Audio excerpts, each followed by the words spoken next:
Welcome to One Sharp Sword, cutting through to what matters most. I'm your host, Dr. P, Dr. Wayne Pernell, the Exponential Success Coach and the president of Dynamic Leader Incorporated.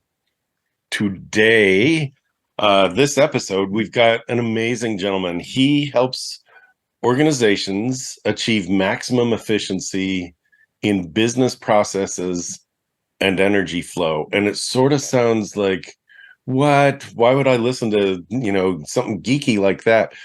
It's because these things are generalizable. Like every time you look at the way something's done, you get to see, wow, is there a way that I could actually do it better and also enjoy it? Sam Drauschak is going to talk to us about how he does this with organizations, and I'm going to pause him along the way and have some comments about how you can use those processes in your daily life, no matter what you're doing. So Sam Drauschak he's the co-founder and the chief process scientist at Truval. Sam, welcome to One Sharp Sword. Thank you. Thank you for having me. Yeah, a pleasure. Here's what I would love to do. Talk about kind of what you're doing now, why that fires you up, what Truval is all about, why you founded it. Let's start there.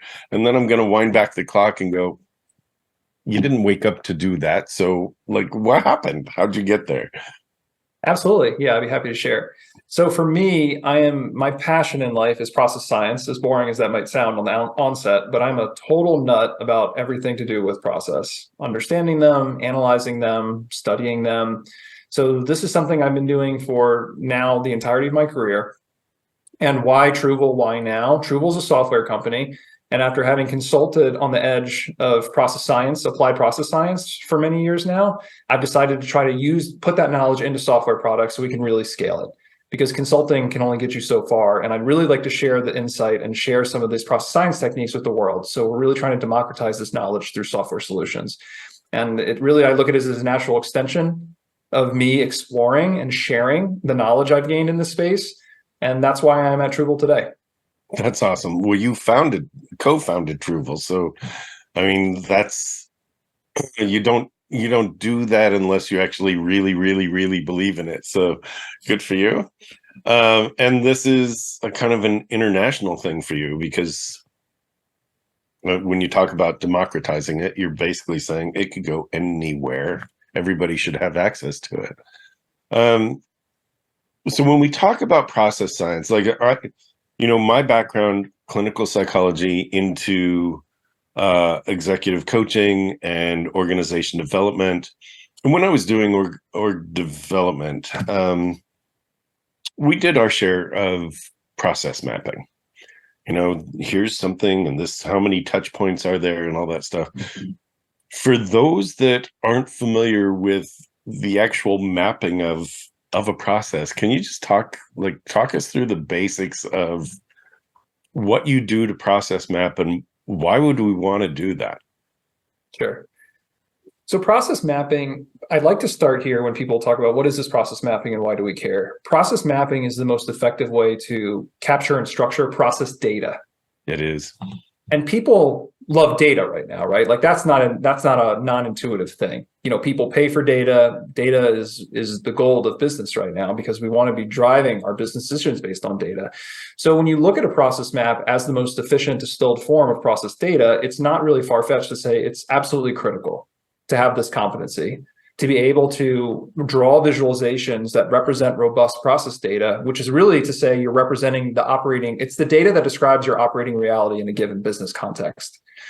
And when you have that data, good process data, good quality process data, then it leads to what you can do with data. So you can analyze it, you can create inferences, you can find the results based on those analyses, and you can make better informed decisions. And you can really use those decisions to drive process improvement, process strategy, and generally business success.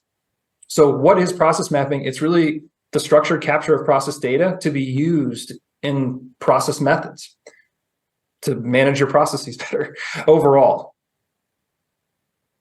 Amazing. I I'm still writing. I just think it's great. The structured capture of process data, which is a horribly geeky thing to say. Well, it's great. Yeah. The whole idea, really, what you just said, really boils down to we take information, we watch how things work, we get metrics on that information, and we put it into a picture of sorts. We draw what we see. And right. And that, when you talk about a visualization, you're talking about, we represent it in a way that it's not just a bar graph, it's actually how big is something, how many touch points does it have, how like along those lines. So just for an example, I'm going to share really fast, like one of the process mapping pieces that I did at a major organization, and they were struggling with the issues of, it is taking too long, and that's why people look at process mapping. It's taking too long. We know it's not efficient, but we don't know why or where. And I had about 30 people in front of a gigantic wall, and I had them each use Post-it notes to put, like, what is it that they do, and where, creating a timeline, where is it that they do what they do. And then I had yarn, and we connected how many times one piece of information or one piece of a process was touched. Well, I have to process it when it comes to me. Then I send it out. Then I process it, and then I send it out. Then I process it. And we found out, right, when you do that, you find that there are certain pause points.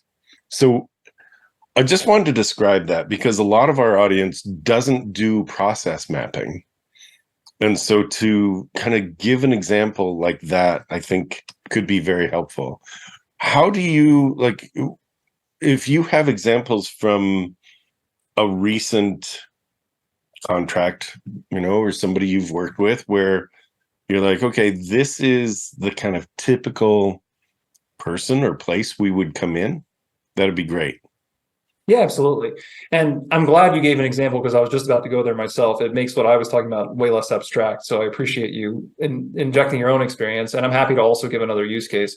Because Please. process mapping it really is, like you mentioned, you can do it on the board, you can do it with Post-its, you can do it with whiteboard, you can do it with pen and paper. There's not really a strong standard for this. It's really just drawing pictures to represent process data. And a lot of times the process mapping I'm doing now in the spaces that I'm working in is simply just people asking the question, what is the process? That's usually what this work serves. And I'm drawing a flow chart, kind of like you did on the whiteboard.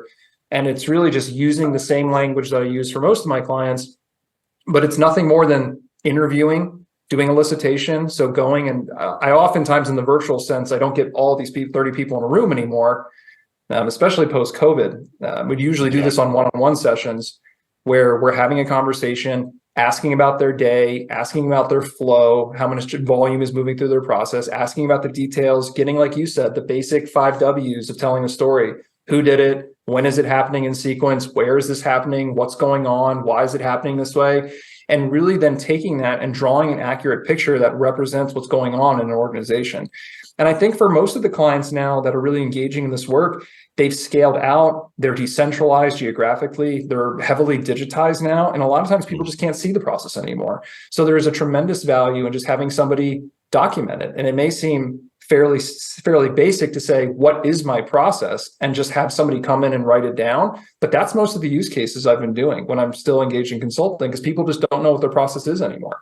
I think that's huge. One of the things, obviously, in coaching, which is what I do, it's very similar in that what we bring as an outsider is perspective, right? The saying that I use is, you can't ask a fish what water is like, because the fish has no reference for, not like, it only knows water, right? So a perspective of, oh, well, here's what it looks like above that.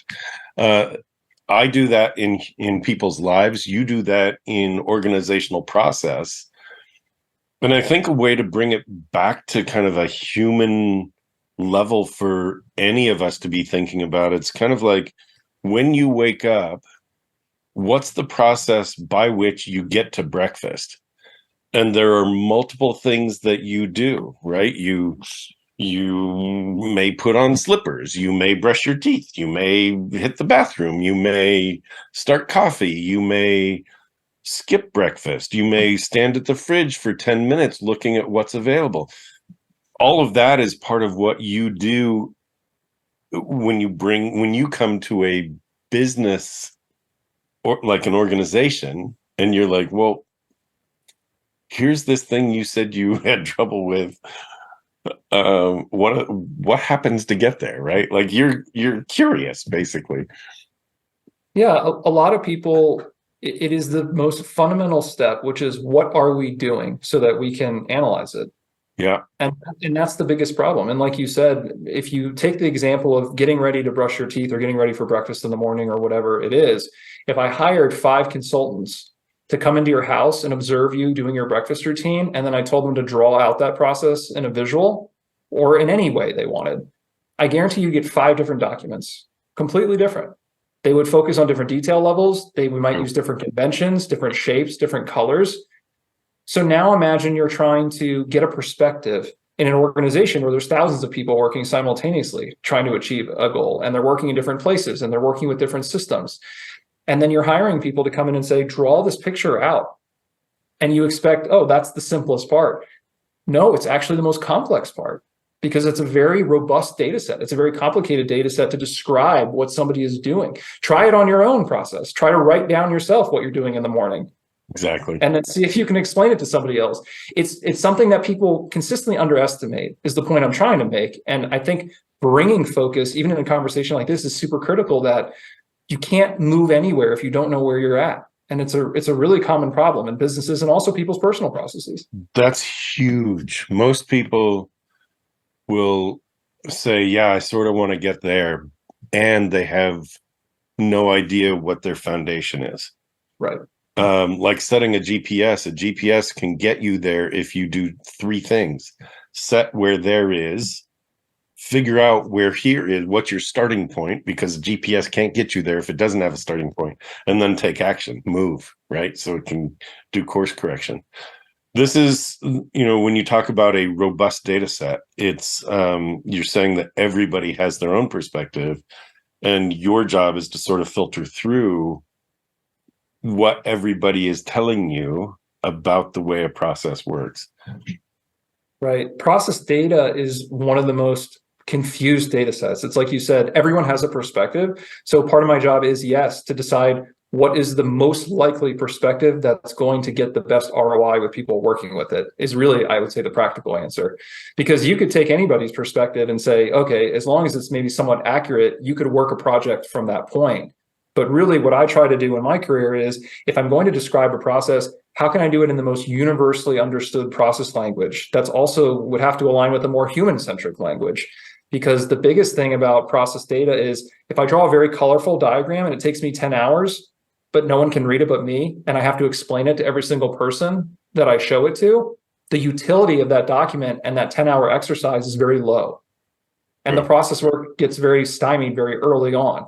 So it's more so even than whose perspective is right. It's how do I communicate a perspective in a way that other people and stakeholders from different parts of the organization could all pick up that document and understand it. Because ultimately, like the communication and the working with process data is largely a communication exercise at the end of the day. It has to be, you have to be very strong in encoding data, decoding data, and making sure that everyone who's part of the project can understand what's going on. Are you using your language and teaching people what that is, or are you using the organization's language and adapting? The former. So for me, I find that most organizations don't have a standard process language, as shocking as that may sound in the context of this conversation. That's why I asked the question. Even if they do, most of the times it's immature. So a lot of the value that I think comes with my consulting work and what I've tried to work on throughout my career is, I do have a standard language. I teach it, and sometimes I don't have to teach it. I just show up and I use it, and people understand it intuitively. And I think that's validation that it's effective. But yes, I come loaded with my own language. It's the language I use with clients, and it's also the language now I'm now building into software tools so that everyone has access to it. That's great. You know you are bigger than the life you are leading. It really is time to attend to that thing you've wanted to do or have, but you've been putting off. It's time to step into that dream you've parked for someday. It's time to claim true well-being, both personally and professionally, without giving up the success that got you here. It's time to check out Dr. Pernell's signature small group retreat, the Exponential Success Summit. Explore exponentialsuccesssummit.com. Seats are extremely limited as this is a very special small group event. www.exponentialsuccesssummit.com. So talk a little bit about the software tool. And I also have a question for you before you do that. Because I think it ties to everything. You've written a book called Becoming a Conscious Business. And I'm assuming, I haven't read it, I'm assuming that it focuses on how to use data to actually become aware. Is that close? It is close. It's a close assumption. Absolutely. Yeah, it's a book about my journey to understand process science as a discipline. And it has a lot of my personal life in it, but it's absolutely what you say. The punchline is consciousness comes with self-awareness. And self-awareness for an organization is really having transparency to all the processes that really form an organization. So all of these concepts are interchangeable, and we could definitely spin off into a very heady or cerebral conversation about organizational processes and consciousness. But yeah, you pretty much just guessing, you put it right on the nose there. Well, I'm with a background in organization development and a love of philosophy and existentialism and hermeneutics. It's kind of like, what a great combo you've got. So that's awesome. So talk a little bit about what the company does, your company, Truval, and what does the software do? How does it? I'm gonna ask something that's gonna sound crass, and I want you to just go, well, here's what the difference is. Sure. Why Truval and why not ChatGPT? Yeah. How's that? That's perfect. So I'll answer that first. And I think, and it's funny how many times I assume that most, software founders right now are getting the same question. Why are you not just ChatGPT? It's probably a very common question in the space right now. Yeah. So I believe, and unless chat proves me wrong, if it is so, I'll be out of business next year. So this is just my presumption. My presumption is that the tool we're making is fundamentally for humans and is not yet automatable by any artificial intelligence that exists on the market, and that includes ChatGPT. So ChatGPT is incredibly advanced in terms of compiling data to answer research-based questions and being able to pull all that data. But the issue with process data right now, it's the most immature data field that I would say exists in any business domain. So I'd say in 10 years, if we were using the tools that I'm offering and people are out there structuring really great process data, putting it into process data repositories, then ChatGPT is going to be one of our biggest partners, because then it could use that data and really do some really neat things. But that data doesn't exist yet because the tools to really get that data set at good quality haven't existed yet. And that's really where we come in. So we're creating a process mapping tool that's meant to create better quality process data. I like to make the analogy that if this was just a general science, let's say it's biology, think about people studying bacteria before the microscope.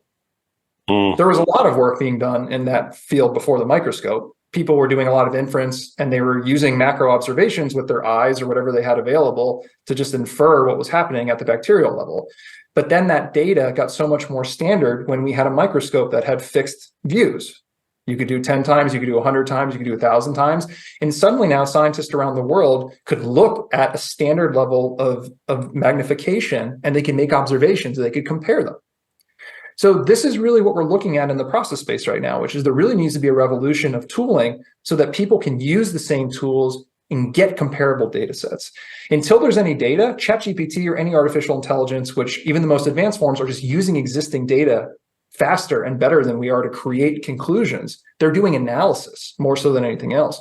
Truval and everything we're doing right now is a very fun foundation of collecting better data so we can do cool things in automation, in artificial intelligence. So that's what really we're up to right now, which is creating tools so people can go out there into the field and collect process data. And no one's really doing that right now. That's great. That's really great. What size organization do you target? And is it something that just a person in their daily life, what if they wanted to just find a way of maybe getting 20 minutes a day to exercise, or right, that it's like, well, finding your process during the day would actually allow you to do that. So I'm trying to come up with ideas about how could anybody just use this? And then if there's an organization out there that's like, oh, dang, you know what? We've encountered these problems. We've had bottlenecks. We should probably look at process. Like, what's your ideal in terms of business customer? Yeah. So I'm going to disclaim what I'm about to say by saying marketing is absolutely my Achilles heel in business. So when you ask me things like, what's my target market? And I say, oh, I'd love everyone to use this tool. That's where a marketing person usually hits me on the head and says, that's not the right answer. And that's not a good marketing answer. Yeah. So both of the use cases you came up with excite me. I would love for people to use this personally. The tool would be available for you to map your own daily process and start to find ways, opportunities for improvement, get a better process. I call it process vision. So starting to see your world in process. And all the way up to the biggest enterprises at scale, being able to use this in their process engineering center of excellence, being able to use this on large project work. The foundational language that powers the process tool is the same. So anyone can use this, obviously, for the sustainability of our company, so we can do more research and grow more. I would love to get some great enterprise clients, but I would also love to get data from people using it for everyday personal process improvement, their own business applications. Yeah. I love it all. I think that's great. And, you're not marketing to everybody at the same time. Right. Anybody could use this, right? Yes. Just like there are time tracking tools out there. It's like, well, what did you do between this time and this time? I did this, this, this. Okay, well, don't do that anymore. No, it's like, okay, what if you do, you're on your phone 400 times a day. What if you, right? And you would come up with basically being able to point that out. Like, here's the congestion point. You get to make choices about that, right? So just like you said, when you went into the businesses and you did this kind of work and the whiteboarding and how people come together and they create the process for you, even when you're doing it personally, like you just mentioned, tools about, okay, we know that you're on your phone this many times a day because we're measuring it. We know that people tend to do this, but those presume your process. It presumes that most people are similar personally and that the process is something that they can offer solutions to without actually knowing your process. Right. This is one layer behind that, right? It's basically saying, if you really want to improve your life, you need to build this muscle of what is my day-to-day process? What precedes what and what causes what? What are my habits formed like? And look at it like you'd look at a business process. It's a fascinating thing.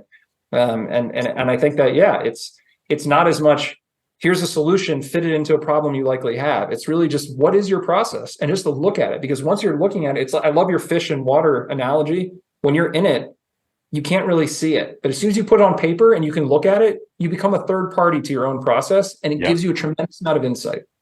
There's no other reference until you make yourself the reference. You put it out there. That's great. You talk about being or achieving maximum efficiency in business processes and energy flow. And I think that's where there is a broad appeal to this. It's like, well, how do I spend my day? What do I do? And because I'm a huge fan of, can you reflect on like where you spend your time, your energy, your money, like what's in your calendar, where are you spending your money? Those will tell me your values, but also write down what you really do around besides what's on your calendar, because that's going to tell your true process in your life, and where you talk about efficiency and energy flow or maximizing it. It's like, yeah, energy gets jammed up anytime you stop. Like we toggle from one task to another.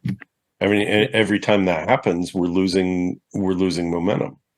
Right.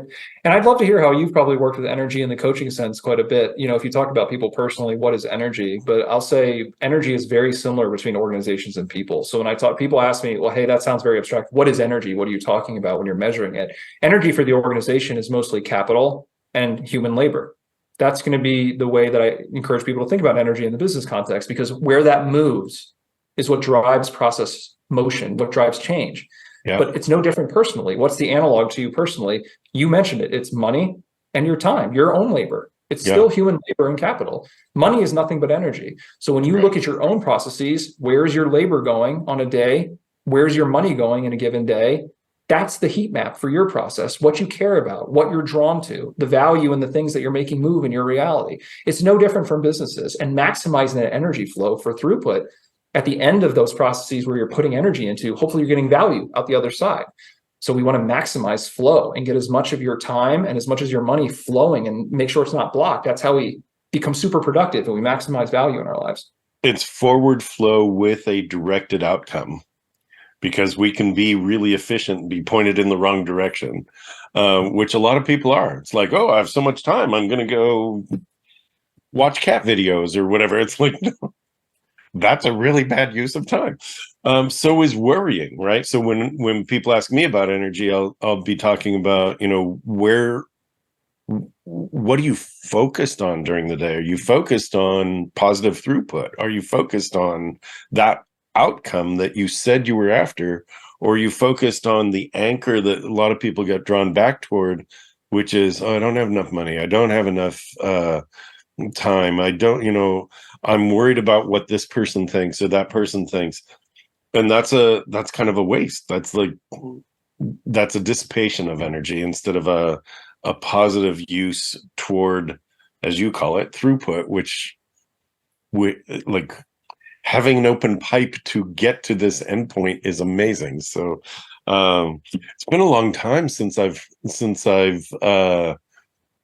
been in the arena where this language is like, oh, that's the typical language. So it's great. It's great, Sam. It's great to hear you just sort of like, there it is. So what's next for you? And you know, how can people find you? What else should people know? Like, do you want to talk about the book at all? Is that something that you would like people to read, or it's like, no, I just got it out there. If you want to read it, whatever. Yeah. So on the book, probably more the latter. I tell people, you know, I had to write that book for my own process. I went through some real breakthroughs in that book. I'm not going to say it's a work of literary art. If you want to read it, you may get something out of it, but it's really, you're watching a point in my life where I had so many things going on and I had to get it on paper, and I had to get it into a project where I could share with other people as part of my own journey to understand process and understand the science of it. So, you know, I think any author would probably be embarrassed to say, like, this is the best thing I've ever written. Please, you know, read it as soon as you can. I think you may enjoy it, but I also think it's very exploratory. So I guess just be warned. I love the book. It's very dear to me, but don't expect like a New York Times bestseller. As far as where I'm headed. So here's how I categorize that. It's like, it's my baby and I think it's precious. Awesome. Right? Exactly. Yeah, that was a much shorter way to say what I just rambled on about for, you know. It's all good. I have a few books out there, and so it's sort of like, they're not for everybody. Yeah. There are very specific people that will actually pick them up and go, oh my God, that changed my life. And that is what I wrote them for. And I know they're not for everybody. So it's like, it's my baby. And I think it's precious. Awesome. That, what you said, that's how I feel about my book. So perfect. You can take that where it goes. Yeah, it's very dense. So we'll leave it at that. Okay. As far as where you can find me, Sam Drauschak. You can find me, sam@trueval.com. You can find me on LinkedIn. There's not a lot of Drauschaks out there. I might be the only Sam Drauschak on the whole internet. So I invite you to find me on LinkedIn, email me at the company, or just look us up at trueval.com. So where we are in our journey, just to let everyone know, we're about to launch our very first product. So we're a very early stage startup, and we're about to put our first process mapping tool out there. So if you'd love to be an early adopter and sign on and join our early tribe to kind of get your hands on it, we'd love to have your feedback. So there's an early waitlist sign up, and there should be a release this year. But other than that, just reach out if you're interested in process science, you're interested in consulting work, process mapping. I love to talk about process all day, every day. So whatever's on your mind. Apparently. No, that's great. Like, you're really good at it, and there is this love that comes through. I've had my share of encounters. I've been doing it for 4 decades, and so I've had my share of encounters of people who are just so cerebral. They've lost the connection to, like, the heart. Why are they doing it? And it's like, you do it out of curiosity, out of love, out of a true desire to elevate those that could use your tools. It's like, that's so good. I just get that sense about you, that there's a connectedness versus a, well, of course, kind of the absolute objective removed piece of, well, of course, if that's data, then it must be this, right? It's like, how exciting. This is live data, right? We get to look at it. I appreciate that, and I really feel heard by that comment, because honestly, it seems like it can be a very dry subject, but as you said, I love it, and I love sharing it. It's a discipline that's going to grow through mutual understanding and through sharing with people, and I think that's super critical. And it's something that's really helped me, not only professionally but also very much personally. And I'd love to share that with other people through tools, coaching, conversations, whatever it takes. So I appreciate you saying that, and I absolutely feel that way. That's great. That's great. Well, it comes through. It comes through to me, and I think part of my role is in doing podcasting is to guide a conversation, and also to interpret.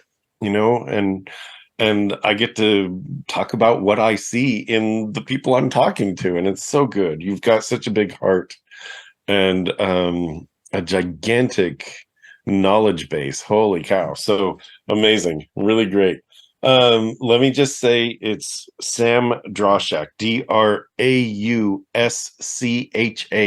if you want to find Sam on LinkedIn, or the socials. And Trueval, the company that he's been talking about, is TRUVLE.com. So find Sam, because he's got so much to share, and he's available. Like, you don't get geeky, nerdy. Do you consider yourself more geeky or more nerdy? More of a nerd than a geek. Okay. All right. So you don't get really nerdy people who are like going, call me, talk to me. We'll have a conversation. It's great. Yeah. It's awesome. Really good. Sam, what else would you add to this, if anything? What didn't I ask? Is there anything else that you wanted to share? Not off the cuff. I thought it was a fantastic conversation. And like we mentioned in the episode, I'll just leave a parting thought, which is, please start writing down your processes, whatever they are. Use pen and paper. Don't be afraid to do it. It really can be life-changing. So just write it down and take a look at it. It really can be life-changing. It's true. It's really true. We don't realize how much of any given thing that we do during a day, and how many times we could be more efficient. And it's, I use the example of breakfast. It could be loading a dishwasher, washing the dishes, whatever. It could be, how many times do you go to the sink before you actually wash the dishes?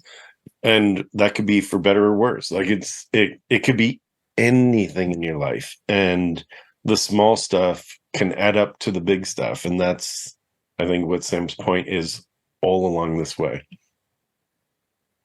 Good. Sam, thank you for being here. Appreciate you. Yeah, thank you so much for having me. It was great. All right. Very good. Sam Drauschak has been my guest today. This is One Sharp Sword, cutting through to what matters most. I am your host, Dr. P, Dr. Wayne Pernell, the Exponential Success Coach and the president of Dynamic Leader Incorporated. We will see you here next week. If you liked this episode, please rate it. Please comment on it. Look forward to all of that from you. And please share. We want to spread the word about not only one sharp sword, but also process mapping. All right. We'll see you here next week. Thank you.